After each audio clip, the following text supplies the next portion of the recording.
অন্তর্বর্তী সরকার যদি কুমিল্লাকে কুমিল্লা নামে বিভাগ করতে অসম্মত না হয় তাহলে বিএনপি ক্ষমতায় গেলে কুমিল্লা নামেই বিভাগ করা হবে বলে জানান বিএনপির স্থায়ী কমিটির সদস্য খন্দকার মোশাররফ হোসেন।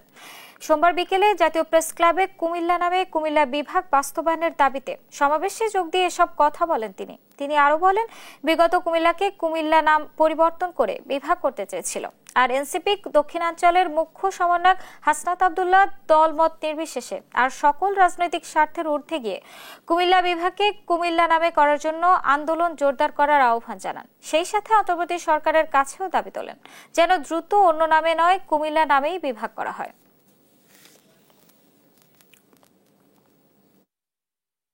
অন্তর্বর্তীকালীন সরকার সহ আমাদের কমিউনিটি হিসাবে আমাদের ফাংশন করতে হবে। আপনি বিএনপি মতাদর্শী হইতে পারেন, আপনি জামাতে ইসলাম মতাদর্শ হইতে পারেন, আপনি এনসিপির মতাদর্শ হইতে পারেন। রাস্তা যদি ভাঙা থাকে এটার উপর দিয়ে এনসিপিও হাঁটতে হয়, বিএনপির মানুষও যাইতে হয়, জামাতের মানুষও যাইতে হয়, দুঃখ কষ্ট সবারই কিন্তু হয়। সেজন্য আমাদের এই যে সেন্স অফ উইনেস, কুমিল্লার এই ফিলিংসটা যেন আমাদের মধ্যে থাকে এবং কমিউনিটি হিসেবে যেন আমরা কুমিল্লা ফাংশন করতে পারি।